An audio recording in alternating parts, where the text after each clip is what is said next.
Alô, alô, muito bom dia, vocês todos aqui com a gente, mais uma vez, abrindo os trabalhos. Hoje, dia 1º de março de 2021, a gente vai fazer um balanço do que foi fevereiro nos mercados e falar um pouco sobre o que você aí do outro lado deve esperar do mês de março. Para isso, recebemos mais uma vez aqui a Mariana Dre, gestora da Trust Investimentos. Bom dia, Mariana, tudo bem? Obrigado pela presença.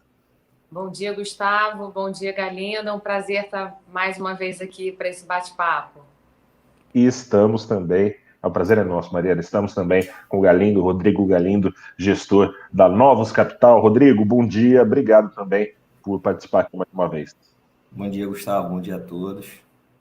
Obrigado aí pela oportunidade, mais uma vez.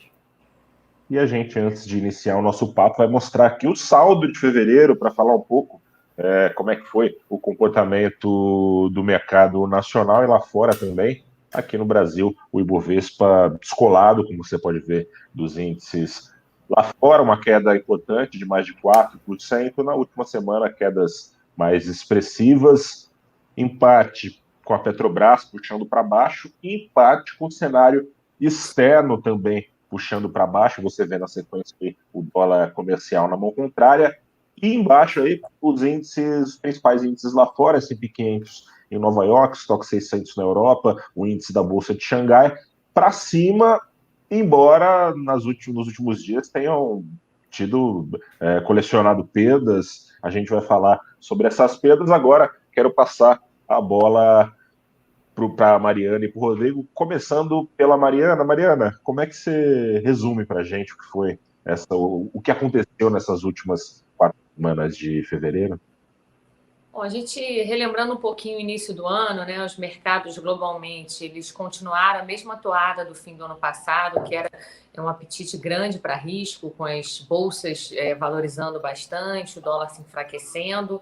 Já em janeiro, a gente teve um aumento da volatilidade, uma correção nas bolsas por conta daquele movimento de short squeeze, né, de algumas ações com posicionamento técnico muito vendido, principalmente no mercado acionário americano. Elas se valorizaram muito e isso deu um saculejo.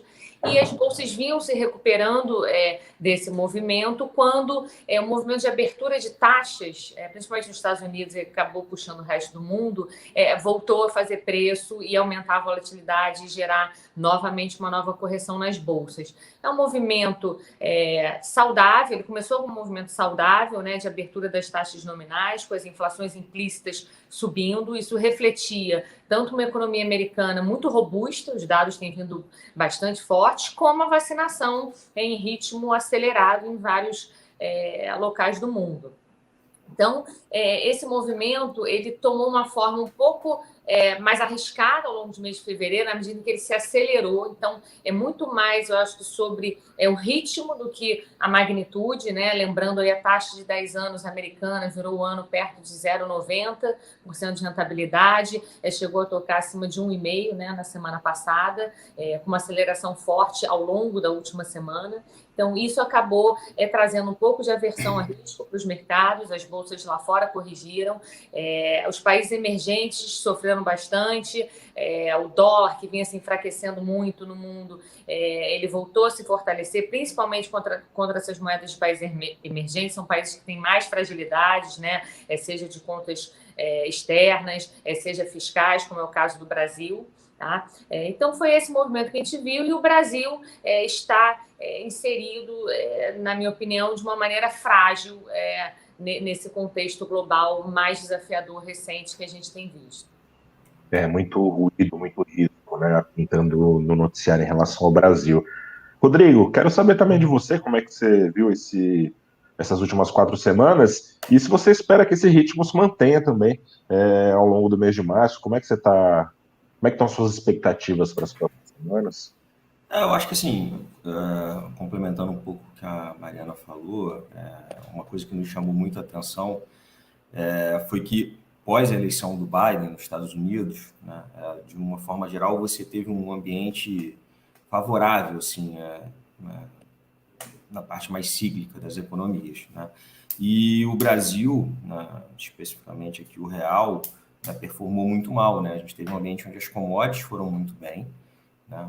Vide o que o petróleo andou, vide o minério, vide as próprias agrícolas, né? E a desvalorização da moeda, o que foi muito diferente do que historicamente era, né? O Brasil era uma moeda commodity linked, né? Isso trouxe um ambiente, né, de dificuldade maior, assim, né? Porque se você olhar as commodities R$ 100, né, isso bate na inflação, né? Eu acho que a partir disso, desde dezembro, a gente começou a ver essa questão da Petrobras, né, da disparidade de preço, né, mais presente, né, e a dificuldade que todos os governantes, não é exclusivo desse governo atual, saber administrar isso, né? Isso é um negócio que já vem, né, Desde Vargas. desde Vargas. Então, é difícil, né? Existe um apelo, né, de classe forte, importante, né?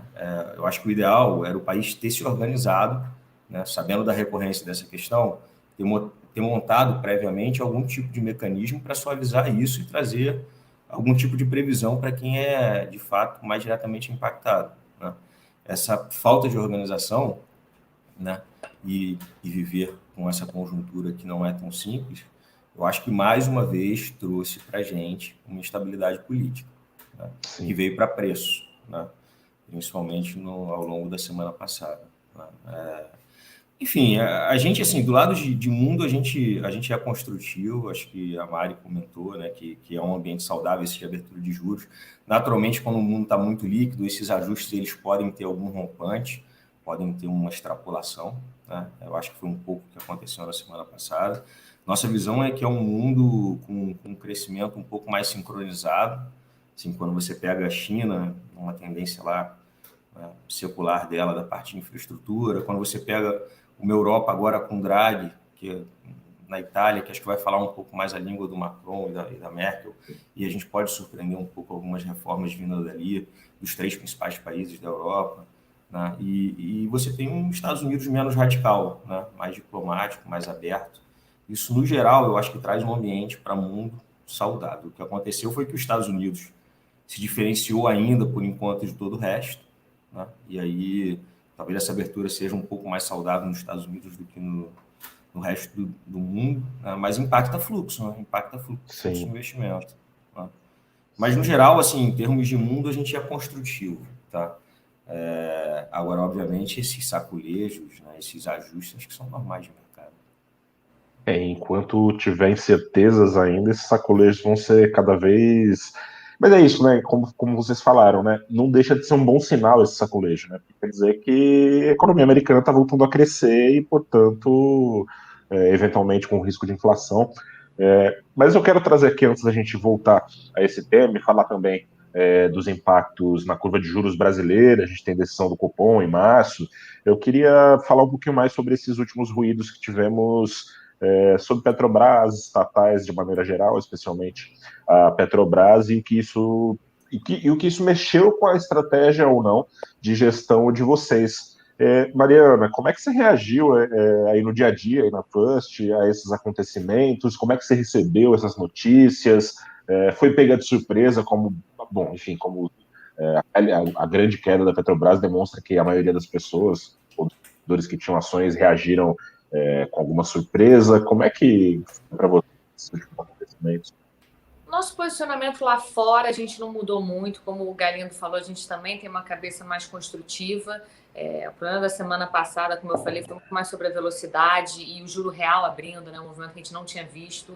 Era muito uma abertura de juro nominal com inflação implícita andando, que é uma abertura mais saudável. Na semana passada teve um pouco de questionamento dos investidores, mais sério nesse sentido. Então, eu acho que a abertura de juro real é que acabou pesando em todos os ativos do mundo.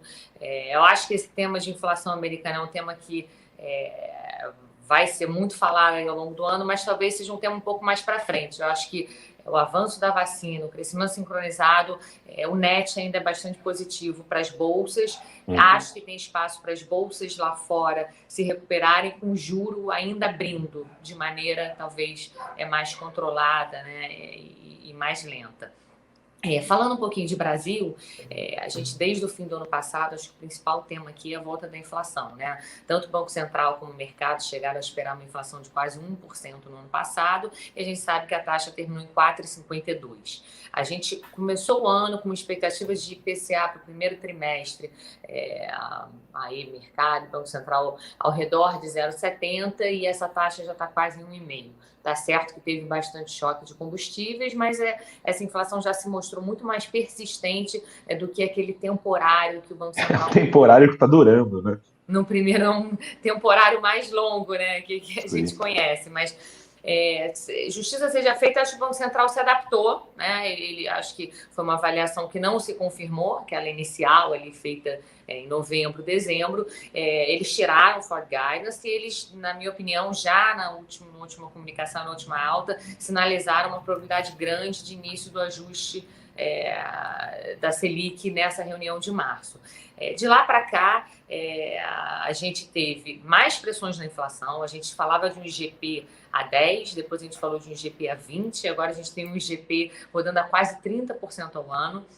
Essas pressões estão aparecendo no IPCA, né? A gente tem pressão de industriais, a gente tem os núcleos voltando a subir, a gente tem toda a classe de energia, ou seja, já é um consenso sobre essa disseminação e existe um consenso sobre o fato da Selic ter ficado fora do lugar. A gente tem um juro hoje ultra estimulativo, parece que existe até um grau de urgência na necessidade do BC minimamente trazer isso para o neutro e até para um nível, de certa forma, restritivo. A expectativa de inflação para esse ano, que era entre 3 e 3,5 há pouco tempo atrás, já passou o centro da meta, com a divulgação de hoje, já está chegando do foco de hoje, né, a 4%. Tá? Então, desde a virada do ano, a gente tem posições tomadas desde o fim do ano passado na curva de juros, seja por esse tema de inflação e a gente vendo o Banco Central tendo que entregar mais do que o mercado esperava, sendo por uma necessidade de financiamento muito grande do Tesouro, enrolar sua dívida, e muita pressão de colocações de títulos no mercado, né, nos leilões semanais. Isso se confirmou, né? A curva longa abriu, né? Ganhou prêmio, janeiro 25, um DI médio ao longo aqui no Brasil, ele virou o ano ao redor de 5,5 e ele bateu 7,20, né? Uma coisa ao redor de 7,20 na sexta passada, então são 170 bases de abertura no intervalo curto de tempo. A gente continua posicionado, acreditando em maior abertura, né? Eu acho que dos vetores são abertura de taxas globalmente, inflação e dívida elevada aqui. Eu acho que a discussão fiscal piorou muito do fim do ano passado para cá. No fim do ano passado, tanto Guedes como Bolsonaro rechaçavam a possibilidade de mais auxílio. A pandemia tomou formas piores no início do ano, o Congresso pressionou e a gente está numa discussão de mais auxílio no curto prazo. A discussão está muito perigosa na medida em que o ministro da Economia tentou empacotar auxílios com contrapartidas, com desvinculações e, pelas notícias que a gente tem visto, ele tem tido muita dificuldade em fazer valer, né, a agenda dele, a proposta dele. Então, o risco que a gente vê no curto prazo é de um desmembramento dessa PEC, com uma aprovação em primeiro plano apenas da parte dos auxílios, né, deixando contrapartidas para frente. Isso é uma decepção muito grande. Desde a reforma da Previdência, o Brasil não conseguiu emplacar a sua agenda de reformas. Em paralelo a isso, a gente teve o caso Petrobras, foi muito significativo, isso tirou muito valor da empresa, valor da Bolsa. Então, a gente, desde o início do ano, a gente tem uma posição combinada, tomada em juros no Brasil, com comprada em Bolsa. Ao longo de janeiro e fevereiro, a gente foi diminuindo essa parte de compra de Bolsa, né? A gente tem a carteira, os papéis que a gente gosta, a gente sempre foi under, PEF, a gente gosta de PetroRio, a gente gosta de Financial Deep, né? A gente gosta de varejo digital, e a gente é under, né, em Petrobras e bancos, então a gente continua vendo valor relativo numa carteira aplicada aqui, mas a gente está tentando cada vez mais, ao longo das últimas semanas, neutralizar o risco macro, na medida que a gente tem ficado mais pessimista com o desenrolar interno, né, político e fiscal. E como eu falei, na carteira externa a gente tem pouca mudança, a gente tem uma posição tomada em taxas globalmente, tomada no juros americano, na Noruega, no Canadá, comprada em inflação implícita americana, e ainda uma posição comprada em bolsa nos Estados Unidos, que apesar da volatilidade ter sofrido recentemente, é uma posição que a gente tem uma confiança em manter. Então, foi dessa forma que a gente se posicionou, fazendo um reequilíbrio nas carteiras, né, entre bolsa e juros aqui no Brasil. No câmbio, a gente tem um viés mais negativo para o real no curto prazo, acho que talvez seja um pouco fora de consenso. A gente reconhece que em termos de valuation, né, olhando todos os argumentos que o Galindo falou, né, de termos de trocas, commodities muito fortes, contas externas em boa posição, a questão dos juros aqui muito baixo, acho que ainda é muito importante. Precisa haver uma readequação de postura de política monetária do Banco Central para voltar a diminuir esse diferencial de juro, né, aumentar, no caso, e trazer um fluxo de novo aqui para a moeda. E fora o risco fiscal, o risco de inflação, que também acabam se refletindo na moeda. Então, a gente tem um viés mais negativo, mas por conta de valuation, de preço, a gente não tem uma alocação muito grande nisso. A gente tem entradas e saídas, mas ainda com viés negativo para o real. E, Mariana, até para o pessoal, é isso, né? Cada um tem uma régua para prazo. Quando você fala curto prazo, esse curto prazo é mais ou menos que tamanho de período? Depende do que a gente está falando. Do câmbio, você estava falando do câmbio. Agenda fiscal, eu acho que a gente tem um curtíssimo prazo. Acho que tem aí 2 semanas para a gente ter um conhecimento maior do rumo que a gente está tomando. Tem até, enfim, a mídia tem falado bastante da insatisfação do Guedes, né, com esse desenrolar, uma certa cobrança, é algo que ele sempre falou, que ele estaria lá enquanto tivesse apoio do presidente, do Congresso na agenda dele. E isso não tem se mostrado. Ele foi muito resiliente, né, ao longo dos últimos meses, apesar de não ter conseguido avançar, ele segue com um discurso otimista e, de alguma maneira, tentando imprimir agenda. Parece que, em algum momento, a gente vai chegar num juízo final e a gente pode ter um desenrolar mais sério aí nos próximos dias, a depender de como, né, Câmara e Senado tratam essa PEC do auxílio /gatilhos /desvinculações. Parece um momento de vai ou racha. Galindo, como é que você está diante desse momento de vai ou racha, né? A gente teve no fim de semana uma matéria da revista Veja, por exemplo, pegando carona no que a Mariana falou, dando foco, né, nesse eventual estremecimento maior entre Guedes e Bolsonaro, em especial por causa dessa situação na Petrobras. Como é que você tem, como isso tem interferido na sua gestão? Como é que você está posicionado em relação à ação de Petrobras e outras estatais? O que pode mudar de acordo com o noticiário? Tá. A gente tem uma posição de alguma forma parecida na parte de juros e bolsa. Tá? Na moeda, de fato, a gente errou no início do ano. Assim, a gente chegou a apostar a favor do real e por essa conjuntura mais global, né, acabou que foi no cavalo errado. Né? O real não se comportou como uma moeda commodity link, a gente acabou reduzindo bastante a posição. Tá? E a posição em bolsa, a gente estava com uma posição média, tá? Que a gente está aproveitando essa queda para estar aumentando. Tá? A gente acha, assim, a Bolsa brasileira ela já vinha underperformando a Bolsa lá fora. Tá? Eu acho que tinha uma questão técnica, foram muitas emissões de IPO, de follow-on, né? E na semana passada ficou pública a venda do BNDES da Vale também. Então o mercado teve que absorver ali em 1 mês e meio até o mês de fevereiro quase 40 bilhões de reais. Né? Isso é muito dinheiro. Né? A Bolsa aqui ela já vinha underperformando antes da questão da Petro, né? As bolsas lá fora. Tá? Independente disso, a gente seguia mais ou menos meio a meio, comprado com uma posição média em bolsas americanas, mais ligadas à tech, tá? E aqui na Bolsa Brasileira, com uma composição que a gente mudou um pouco o portfólio. A gente estava com uma carteira até o final do ano passado que tinha muita essa pegada mais de tecnologia e de cíclico global, né, de exportadora, aqui no caso do Brasil. A gente reduziu um pouco essa parcela, tá? E veio para um que a gente acha que pode ser um próximo capítulo. Obviamente ainda tem muita vol de curto prazo, porque a vacinação aqui bate em suas cabeças, né, em termos de cronograma, infelizmente, mas uma carteira que tem um pouco mais a ver com reabertura econômica. Tá?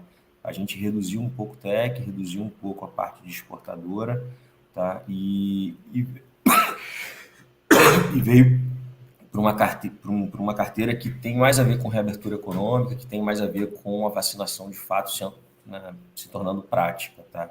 Que passa principalmente para o setor de saúde, alguma coisa de varejo, tá? Mais tradicional, e a infraestrutura que aí sim já é um case mais de carreira que a gente tem há um tempo, tá? E aí o que a gente fez, né, foi em cima de, na nossa visão, um estresse talvez exagerado, comprar um pouco, tá? Mas é coisa de 15% total da carteira, um pouco dessas empresas estatais, tá? Via Petro e via Banco do Brasil, principalmente, tá? É por preço, sendo franco, eu acho que nada transformacional vai acontecer nessas empresas, tá? Eu acho difícil só o Bolsonaro cometer um certo estelionato eleitoral, né? Eu acho que quando a turma voltou nos governos de esquerda e eles foram eleitos, eram esperados decisões de intervencionismo, né, e um pouco mais de populismo, né? Eu acho que o Bolsonaro, né, foi eleito, em parte, por uma turma talvez que não apoiasse tanto o jeito radical de ser, né, mas um pouco a agenda um pouco mais pragmática, econômica, né? Não acredito que vai ter uma mudança, né, de direção nisso, apesar da comunicação sempre ser muito ruim, né? Eu acho que essa questão, o jeito como se posiciona, não é saudável, assim, não é questão de abre ou fecha, né? Óbvio que um país, né, mais frágil como o Brasil, né, é natural a gente ter que viver, né, ter que ter uma economia um pouco mais aberta do que com os lockdowns severos que tem em países mais desenvolvidos. Mas é uma questão de exemplo, né? Uma questão primeiro de respeito pelas pessoas e de exemplo, né? Não dá para não ter o exemplo e não usar máscara e não falar do álcool gel. É óbvio que esse negócio, para as pessoas menos esclarecidas, vai ter uma propagação maior. O país Então, acho que soma risco, né? Mas eu acho que não vai ter uma mudança. Eu acho, do lado econômico, né, um desgaste natural, né, como em qualquer outro governo, né, um desgaste da equipe econômica, um desgaste do próprio Paulo Guedes, né, eu acho que é natural com o tempo passando, né, obviamente não é, né, os políticos têm interesses eleitorais, não tanto de cunho econômico, né, eu acho que o desafio é cada vez mais difícil, né, chegando mais perto da eleição, né, do novo round da eleição no ano que vem. Então, mas eu acho que o Brasil é tradicional, assim, a panela esquenta, mas o caldo não derruba, entendeu? Eu acho que o que tem que ser feito, né, do lado mais político, né, é eles honrarem com os compromissos de articulação que foram feitos, né? Essa turma mais fisiológica, de centro, né, a gente sabe como é que funciona, cobra por cargo, cobra por poder, né? E eu acho que muita coisa na eleição, né, da Câmara e do Senado passou por um apoio mais amplo, né, mais ao centro, né, do próprio executivo, né? Então, eu acho que o sucesso ou não dessa agenda, obviamente a gente vai ter emoção no meio do caminho, mas depende muito do cumprimento dos acordos que foram feitos, tá? Eu acho que vão ser cumpridos, né? Mas obviamente sempre é com muita emoção, tradicional da estabilidade do nosso país, infelizmente. Isso é muito ruim, porque isso acaba travando investimento, né? Tem muita volatilidade, os mercados ficam nervosos, né? Imagina um investidor de longo prazo, né, conviver com esse tipo de emoção. É muito negativo, né? O ideal era a poeira baixar, né, e as coisas seguirem um pouco mais dentro de uma normalidade, né? Mas é isso, assim, a gente aproveitou, no geral, nas carteiras, a gente aproveitou essa queda da Bolsa para aumentar a posição, tá? A gente estava com posição média, tanto aqui quanto lá fora. Na sexta-feira, a gente aproveitou para comprar a Bolsa Americana mais significativamente, né, de novo, né? E aqui no Brasil, com um pouco mais de ponderação, tá? A gente aproveitou para comprar um pouco de pimenta. Eu diria que são esses cases mais políticos, né? Vamos ver. Acho que tem muita emoção, tem muita vol ainda no curto prazo. Passando a bola para a Mariana, o Galindo falou, é muito mais emoção, né? Na prática, o tal do prêmio de risco aumentando, né? Que se fala, o prêmio de risco do Brasil aumentando. Eu queria saber da Mariana, também pegando carona em outro ponto que o Galindo falou, ele falou de vacinação, né? A gente vê É até curioso, né? Dentro do governo existe pelo menos uma retórica de parte da economia econômica de não, vamos vacinar, tem que vacinar, vacinação em massa, cuidar com a pandemia. A gente vê sempre o ministro com máscara. Teve até um caso, enfim, que ganhou bastidores, né, que vem sendo noticiados de ter pesado na demissão do presidente da Petrobras o fato dele fazer home office, usar máscara, óculos, foi E chamado de vestido como um astronauta. astronauta, como foi dito, né? Pois é, foi chamado de astronauta. E é isso, né? Ao mesmo tempo que a gente tem equipe econômica defendendo vacinação e tudo mais, a gente tem o presidente, enfim, a gente vai virar jacaré, vacina,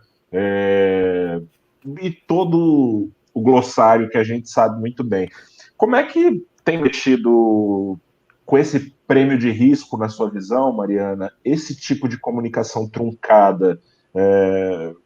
E a falta de perspectiva, né? Enfim, com que cenário você trabalha daqui para frente, colocado esse cenário de falta de gestão pró-vacina, pró-isolamento, pró-ciência, enfim, como é que você tem lidado com isso? Acho que sem dúvida nenhuma, tudo isso é importante e tudo isso adiciona prêmio de risco nos ativos brasileiros, assim como a questão da política ambiental também é muito mais importante do que parece em termos de prêmio, tá? Aqui para o Brasil. Por outro lado, apesar do ritmo de vacinação muito lento aqui no Brasil, né, em muitas economias emergentes comparado a economias desenvolvidas, é algo que a gente vê a luz no fim do túnel, né? O ritmo é lento, mas a vacinação vai acontecer e ali ao longo do segundo semestre a gente deve ver uma melhora mais aguda ali nos números, assim como a gente tem visto em Israel e como Estados Unidos também já estão mostrando. O ponto, eu acho que mais importante aqui é a gente pensar um pouco sobre a nossa âncora fiscal, né? O teto de gastos é uma super âncora, né, que foi implementada no país no governo Temer. Foi essa âncora que permitiu a gente reverter aquele movimento, né, de inflação alta, de expectativas desancoradas. Então, isso permitiu que o juro caísse muito no Brasil e isso tem efeitos muito benéficos sobre toda a economia, né, o juro para o consumidor, o juro para o investimento.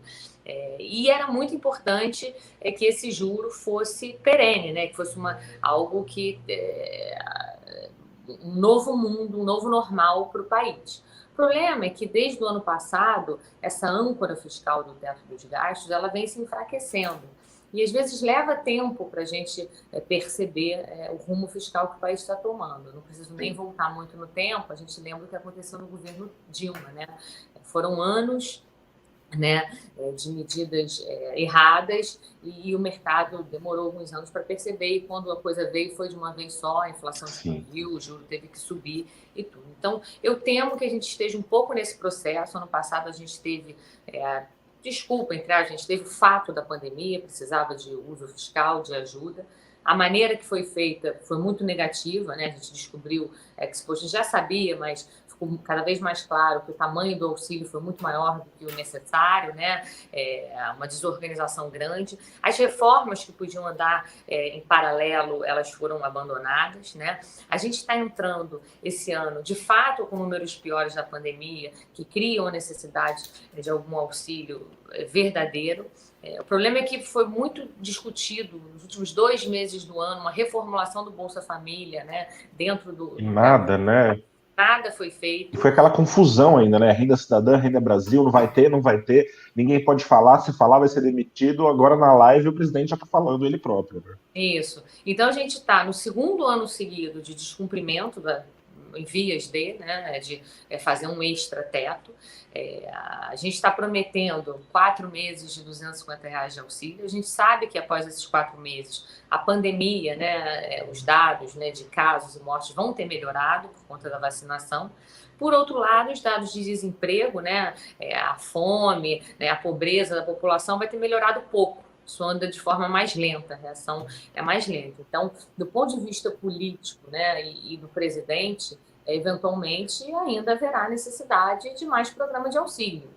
Como a gente não consegue organizar uma reforma, uma reformulação de Bolsa Família dentro do teto, é muito possível que esse auxílio seja prorrogado por mais meses. ano que vem, ano de eleição, apesar da gente ter uma folga muito maior no teto, o céu é o limite, né? Então a gente pode de novo ter alguma pressão sobre essa âncora fiscal. E a âncora fiscal ela vai se enfraquecendo, e se isso de fato acontecer, o nosso juro é outro muito diferente dessa Selic de 2% que a gente vive hoje.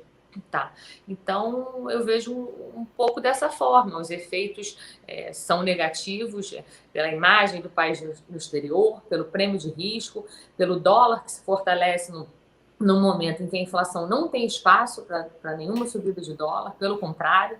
E aí eu posso até puxar um outro ponto aqui. A gente já vê na atuação do Banco Central uma pequena mudança, acho que ainda está dentro do arcabouço de independência, de política monetária e cambial, mas ele tem feito mais leilões, ele aumentou o lote do leilão dele, ele costumava ter vindo com 500 milhões, tem aparecido lotes de 1 bi, vendeu 6 bi aí recentemente, por conta de toda essa turbulência, né, mudança na Petro e tudo. Então, assim, não é mais tão bem-vindo quanto antes essa desvalorização da moeda. O próprio ministro usou muito esse argumento, é um novo equilíbrio de juros muito baixos, moeda desvalorizada, bem-vindo, e a gente nem tem ouvido mais ele falar isso, né, é um discurso que não cabe mais.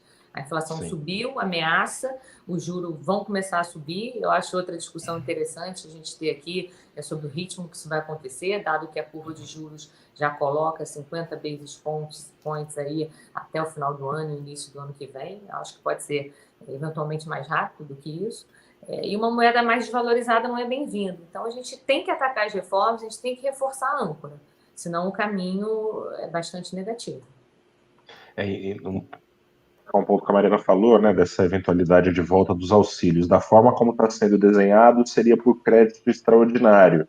O teto de gastos deixa de ser um problema, porque ele ficaria por fora do teto, mas não ficaria por fora da pressão na dívida, né? Assim, dentro ou não do teto, a matemática é a mesma, né? Enfim, isso é dívida e a trajetória vai para sabe-se lá onde. Galindo, os juros no meio disso, como é que ficam, como é que estão... Acho que é isso, né? Assim, isso que vai subir, né? Como a Mariana estava falando, o timing disso e a intensidade disso, eu acho que é o grande X da questão que vai se colocar em março, né?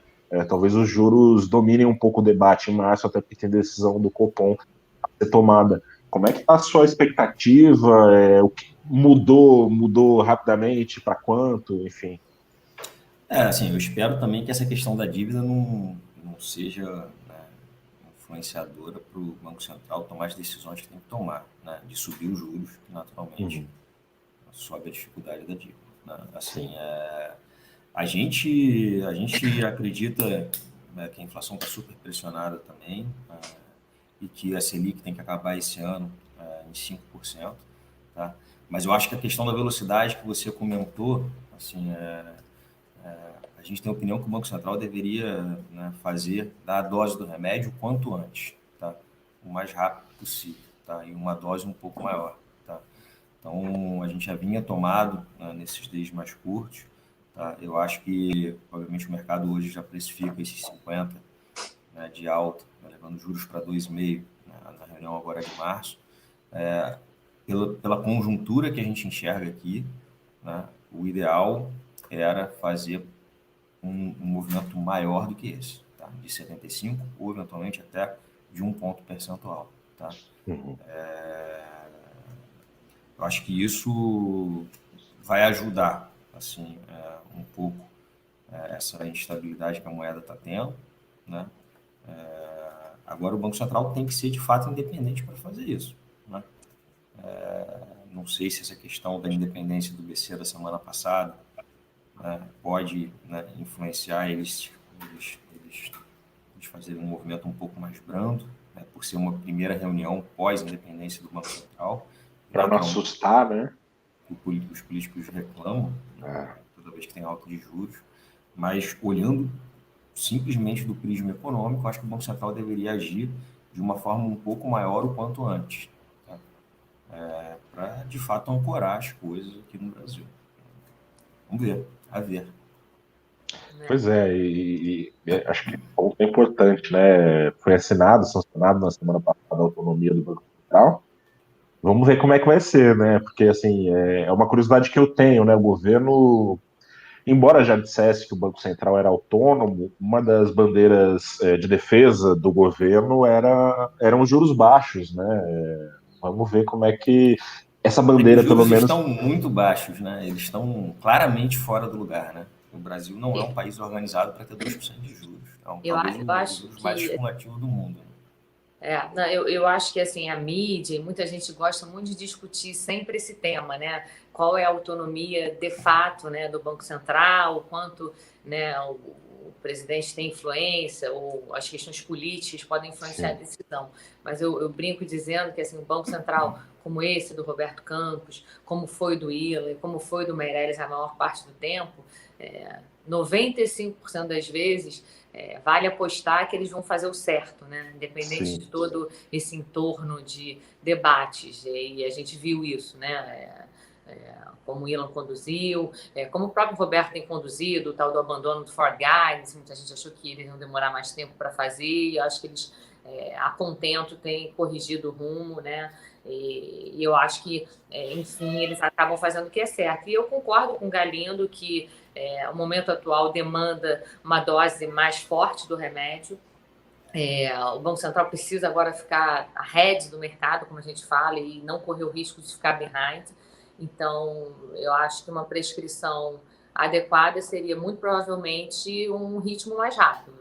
Talvez 75 bases ou 100 bases nessa reunião, ou uns 50 com discurso duro, deixando aberto para fazer mais rápido na seguinte, uma correção mais rápida rumo, né, a um juro pelo menos mais razoável. Se a gente for pensar um ritmo de 50 bases, ele demora 6 meses, né, porque as reuniões são a cada 45 dias, né, meio ano para subir 200 bases. A gente ainda iria para uma Selic de 4, que ainda é bastante estimulativa nesse momento. Então, parece bastante inadequado, né?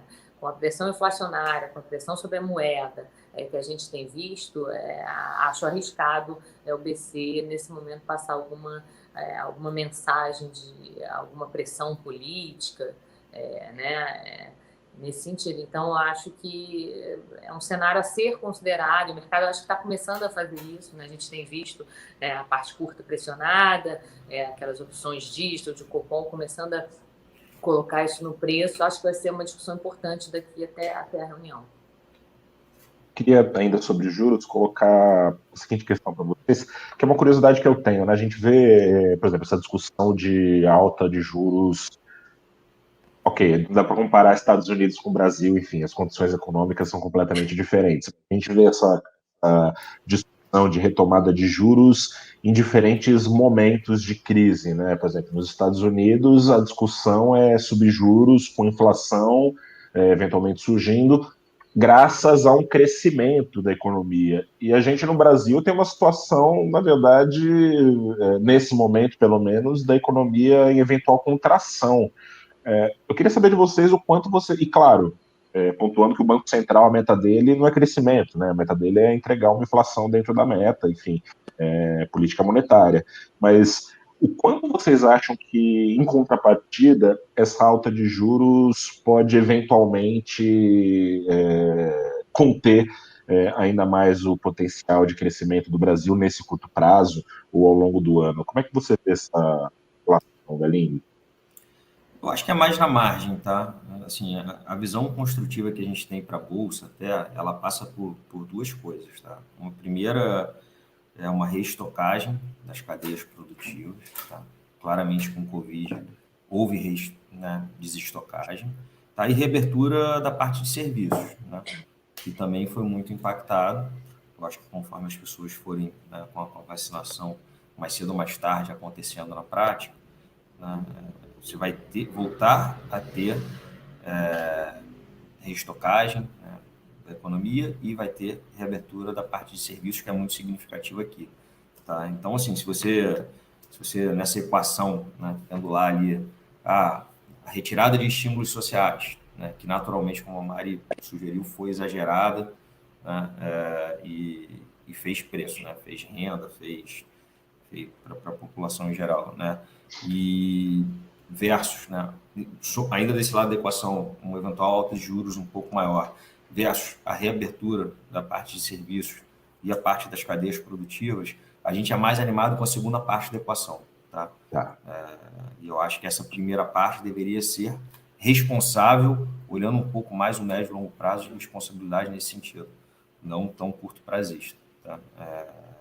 É assim que a gente se posiciona. Tá? Por isso que eu acho que qualquer tipo de sell-off, como a gente teve recentemente, essa realização de 10%, 15%, que é natural a Bolsa ter, eu acho que é um momento interessante para comprar empresas de qualidade. Né? Empresas que nesse ambiente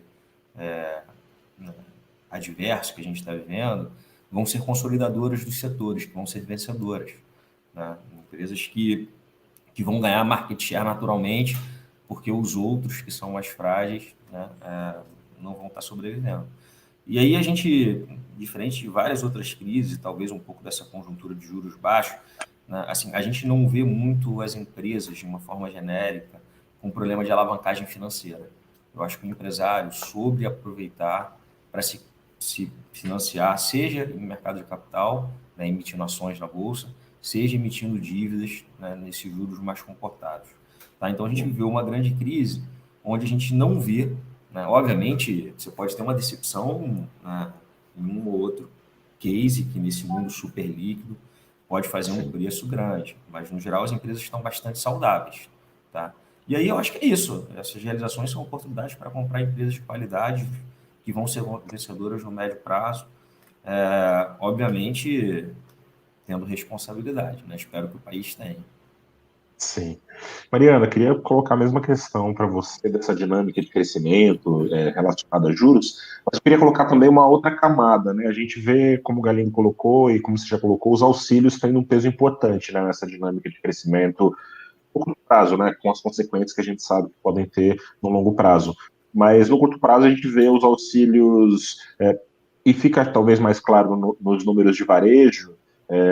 O varejo veio crescendo fortemente ali na metade do ano, com os auxílios, mas conforme os auxílios começaram a ser retirados, a gente teve uma queda forte do varejo, né?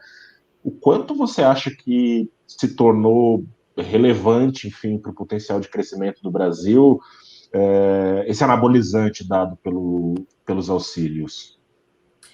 Eu acho que a gente pode olhar dois ângulos aqui nessa pergunta. O primeiro é a questão do crescimento potencial do país, né? Há quantos anos, já perdi a conta, 5, 6, que a gente entra o ano 10, né, esperando um crescimento X, né, lá no Desde a fórum. Dilma, eu lembro de não, esse ano.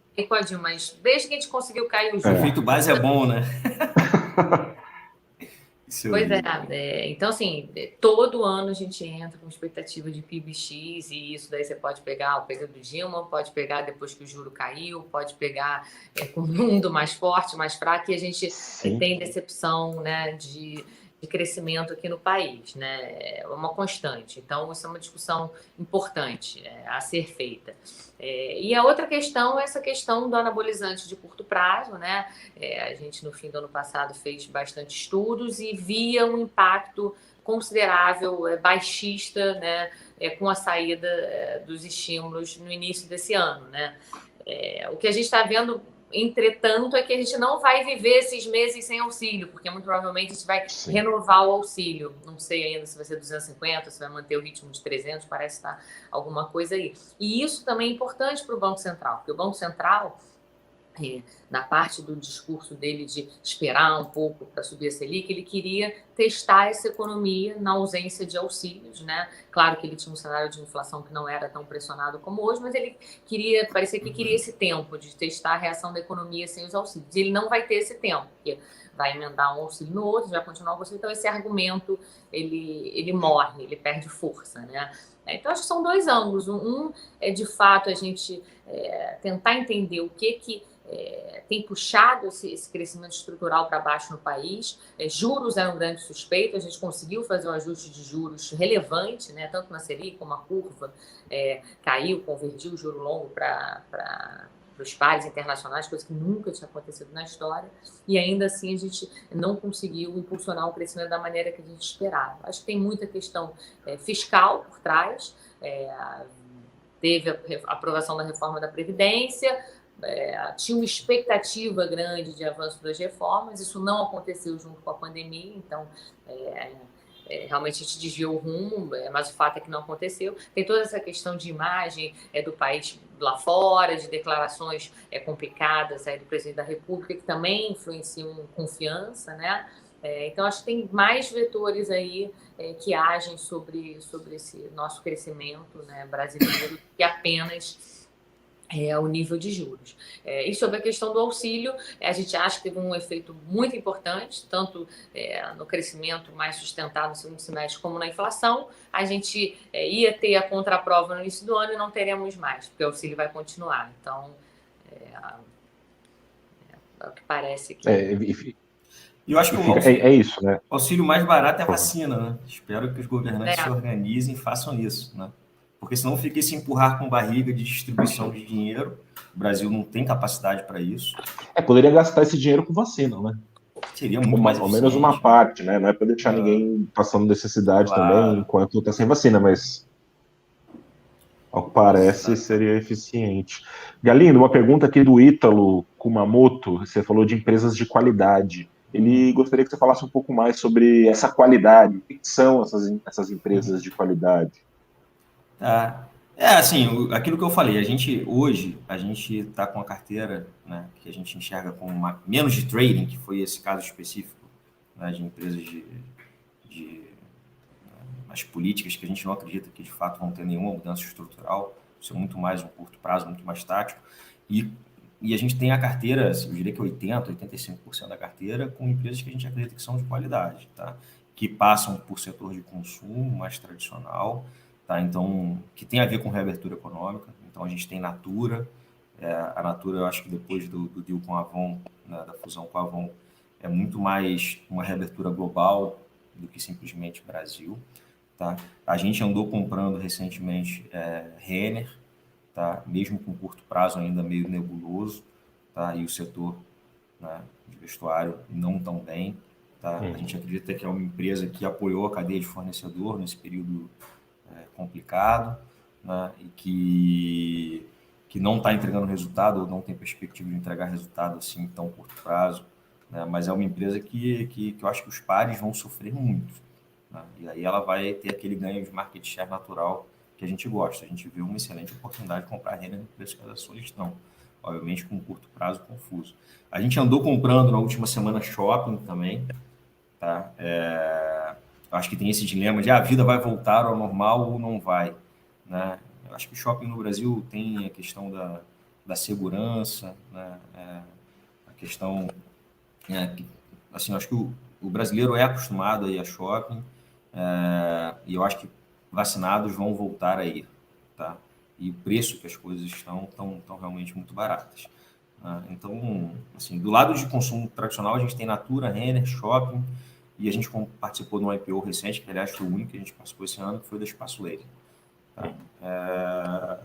Aí, no lado de saúde, que também eu acho que é um setor muito impactado por Covid, né? Porque tudo que era eletivo, né, ou eventualmente até necessário, ficou represado.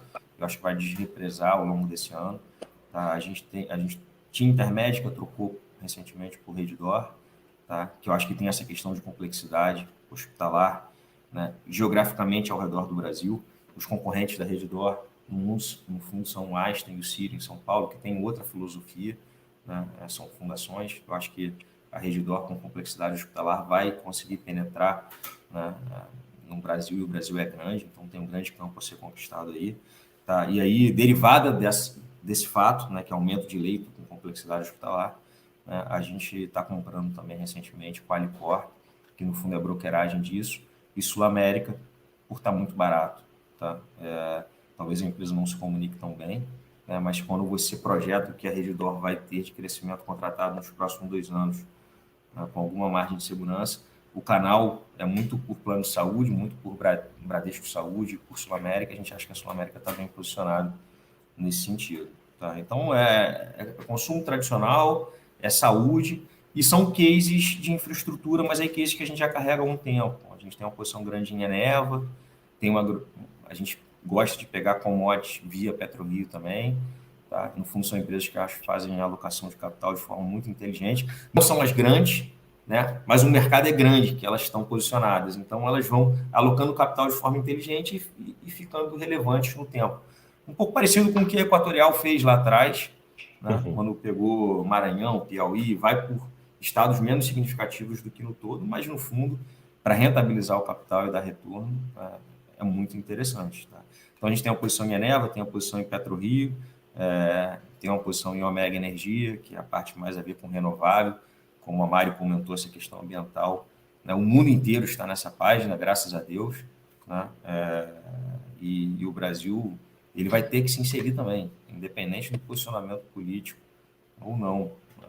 Eu acho que são questões que estão em voga e que são super importantes para a humanidade. Então, não tem muito como fugir. Então, essa posição. E aí, na parte de ações lá fora, que tem a ver aqui com o Brasil, a gente tem uma posição grande em Stone, é uma das principais posições do fundo. Tá? A gente não tem bancos. Tá? A Stone, eu acho uma empresa leve em termos de estrutura, tá? Com essa pegada de tecnologia, de custo controlado, né? E num segmento muito concentrado, que é o segmento bancário. Tá? Então, eu acho que tem um oceano para navegar. Ela não está mais tão barata do lado de preço, mas ela soube pegar o negócio de adquirência e transformar em atividade bancária. Né? Seja penetrando mais na parte de serviços de comerciante, né? Com a aquisição da Lynx, agora vai prover um sistema de controle gerencial que é importante, né, para os comerciantes, né, e vai dar crédito, mas de uma maneira mais moderna, né, e mais ágil. Então, eu acho que essa empresa é muito bem posicionada nessa grande transformação que o setor financeiro está tendo, tão rápido, né, e tão concentrado que vai desconcentrar. Tem menos a ver com investimento, né, e tem mais a ver com crédito e atividade bancária. A gente gosta. Tá? Aí a gente tem uma posição em Ari de Sá, que é uma empresa de ensino no Nordeste, com uma pegada de tecnologia também. E aí lá fora a gente tem Facebook. São empresas que a gente julga serem de qualidade e que nesses sell-offs a gente tem aproveitado para aumentar a posição. Mariana, outra pergunta que chegou aqui para a gente, que acho que vale até um comentário, né? Você fala muito das commodities, né? Um eventual superciclo, ou pelo menos no curto prazo, as commodities subindo, e a gente pensa em petróleo, pensa em minério. Mas o Igor Franco quer saber de outras commodities, as commodities metálicas, em especial ouro e prata. Qual é a sua visão sobre investimento em ouro e prata nesse momento? Legal, boa pergunta. A gente é investido em ouro há bastante tempo, né, nos fundos da Trust. Eu acho que esse esgarçamento aí de instrumentos de política monetária tradicionais, eles dão suporte para a moeda, via risco inflacionário, é um bom investimento, né? Um tema que tem sido discutido nessa quantidade toda de estímulos, vai virar inflação ou não lá na frente. Toda essa discussão também de, eventualmente, enfraquecimento do dólar, né? Com o novo governo e novas políticas, fiscal ultra expansionista, eu acho que o ouro também se favorece. Tá? Então, é uma posição que a gente carregou bastante tempo no fundo, foi bastante legal. Na margem, o que a gente fez foi reduzir um pouco essa posição taticamente. Tá? Eu acho que o momento, né, de curto prazo ele pende mais para essa abertura de taxas de forma talvez mais violenta e um pouquinho mais desordenada, né, do que se imaginava, e isso acaba ferindo um pouco esse posicionamento. Então, o que a gente viu recentemente foi no ano, né, uma correção grande do ouro, né, em linha com esse movimento de abertura de taxas. Para médio prazo, a gente acha que ainda é um bom investimento, mas a gente rebalanceou um pouco o ouro dentro do nosso portfólio para uma alocação bem menor do que a gente tinha historicamente. A gente tem estado mais animado com as aberturas de taxas. Então, mais ou menos essa visão aí sobre as metálicas. Né? E prata vale a mesma lógica, não? É um bicho mais difícil, mais volátil. Eu confesso que a gente não tem muita posição, mas é uma lógica parecida. Tá. Prata que teve esse ataque, a exemplo do GameStop, teve ataque também especulativo, né? Enfim, com salto forte. Exatamente. São movimentos de mercado, às vezes vão um pouco contra fundamento, mas o posicionamento técnico e o tema do momento acabam levando a movimentos exagerados de um lado para o outro. Eu acho que é o que pode acontecer um pouco no curto prazo com o ouro, apesar de ser um tema de médio prazo ainda interessante. Sim. Gente, a gente está. Falta 5 minutos para acabar o programa. Eu quero já agradecer vocês, um papo muito legal aqui sobre o que esperar sobre o mês de março, passando a limpo também em fevereiro.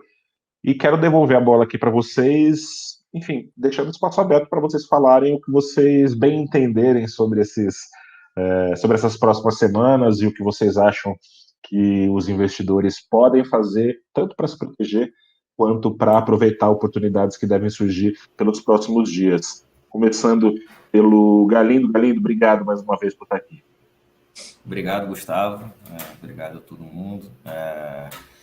Eu acho que, assim, de uma forma geral, é aquilo que a gente colocou. A gente acha que o Banco Central tem que agir mais rápido do que está precificado em mercado, tá? Então, a gente tem posicionamentos nesse sentido, tá? Seja via opção, seja via tomada de juros curto aqui no Brasil, e até com um posicionamento de flattening, né, da curva também, tá? Que a gente montou recentemente. Do parte de bolsa, a gente estava com uma posição média, aproveitou essa realizada da semana passada para estar aí vindo com uma posição grande, mas principalmente em empresas de qualidade, né, que quando realiza, tá, as coisas têm vaso condutor, então isso acho que traz oportunidade. Não acho que vai ser assim de tão curto prazo, tá? Eu acho que o curto prazo ainda vai ter volatilidade, né? Em termos de price action, acho que até alguma coisa um pouco abaixo pode ser testada, mas olhando um horizonte mais aí de médio prazo, a gente é super animado com a capacidade de resultado que essas companhias que a gente passou aqui um pouco vão estar gerando. Tá? E lá fora, a gente em moeda está menos posicionado, tem um combo contra dólar, mas em outras moedas que não são tanto real. Tá? Então, tem um pouco de moedas emergentes, tem um pouco de moeda desenvolvida contra o dólar, apostando nesse sincronismo maior. Tá? O real aqui, infelizmente, a gente queimou um pouco a mão no início do ano, então a gente reduziu posição por disciplina de risco. Tá? E na parte de juros, parte de commodities a gente está zerado, a gente chegou a ter posição também em ouro e prata, relevantes ali, mais de 5% do fundo, mas a gente zerou, tá? Já tem um tempinho.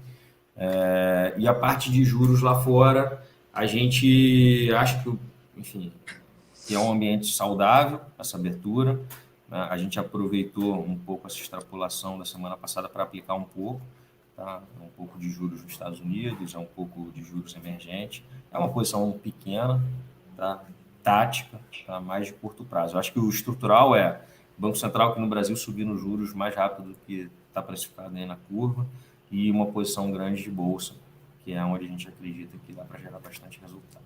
E aí, lembrando que a Novos é uma casa macro, né, mas que a gente opera a bolsa bem relevante nos mandatos macro, tá? Eu diria que bem maior do que a média da indústria, tá? Nesse jogo de seleção, né? Eu também acho que a bolsa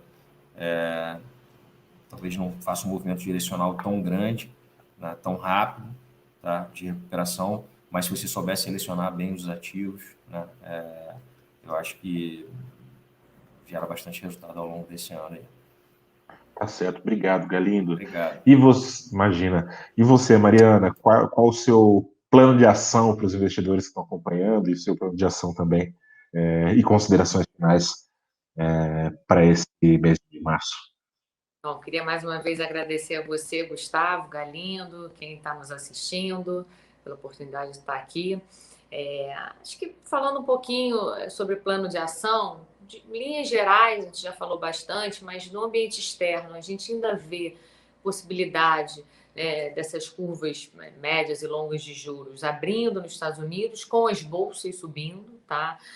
Acho que pode ter um pouco de volatilidade, como a gente viu recentemente, de acordo com essa velocidade, mas o Fed tem sido muito firme no propósito de manter as condições financeiras muito estimulativas, né, para gerar essa inflação e deixar a inflação overshootar a meta, né, por um tempo, novo framework que a gente chama do Fed.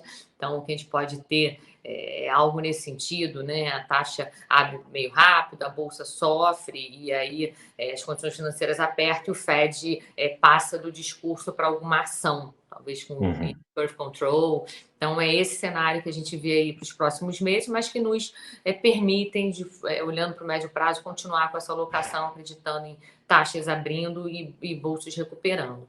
Olhando um pouco mais para o Brasil, acho que o cenário é complicadíssimo, tá? Principalmente aí olhando para os próximos dias. Assim, a gente já vem há bastante tempo, né, com questionamento grande em relação ao quanto esse governo vai ser capaz de entregar em relação ao projeto de campanha, né, ao 2018 do Bolsonaro Guedes. Isso tem ficado mais agudo aí no curto prazo, então as próximas semanas são importantes. Então eu recomendo bastante cautela nas alocações aqui em Brasil. Tá? E como sempre, eu gosto de falar, acho que o investidor pessoa física não tem alternativa melhor do que pegar boa parte do seu patrimônio, entregar para um gestor com histórico longo, com boa administração de risco, né, com resultados consistentes no longo prazo, que vai ter uma equipe que vai conseguir melhorar o seu time, qual é a hora, né, de se proteger mais aqui no Brasil, ter uma parte do patrimônio no dólar, tá? Com mais exposição na bolsa ou menos, né? Se proteger para uma alta da inflação aqui no país. Então, eu acho que é sempre o conselho que eu dou, e eu acho que o fundo multimercado é o fundo que mais faz esse papel, né? É um fundo que ele pode estar comprado na bolsa ou só vendido na bolsa brasileira. Ele não tem compromisso nenhum com uma alocação específica. Ele não é um long bias, nem é um fundo necessariamente dedicado a ações. E na mão desse gestor vai estar essa escolha, como o Galeno falou, de empresas, né, com boa gestão e vencedoras que mesmo em momentos mais delicados do ponto de vista macroeconômico para o país podem se sair bem-sucedidas. E lembrar que o investidor pessoa física não tem tanto tempo dedicado a isso quanto os gestores têm, de ficar o dia inteiro justamente olhando quais são as melhores oportunidades. Gente, passou já de 1 hora de programa. Mariana, Galindo, muito obrigado pela presença de vocês aqui. Agradeço também a quem está do outro lado, mais uma vez abrindo os trabalhos com valorinvest.com. Convido, como sempre, a continuar com a gente. No final da semana tem fechando os trabalhos a Verusca Goiking no nosso Instagram. Ao longo da semana, no Instagram também tem a Natália Lag, no YouTube, no Instagram, nas principais redes é a Isabel Filgueiras, a Júlia Lesboy também está com a gente nos nossos canais. E espero que você esteja com a gente também nos nossos canais, acompanhando também nossa cobertura ao vivo de mercado, e a cada novidade que pintar no meio do caminho tem a ver, ou que possa ter a ver com o seu bolso aí do outro lado, estaremos informando. Meu muito obrigado, boa semana a todos, até a próxima. Obrigada.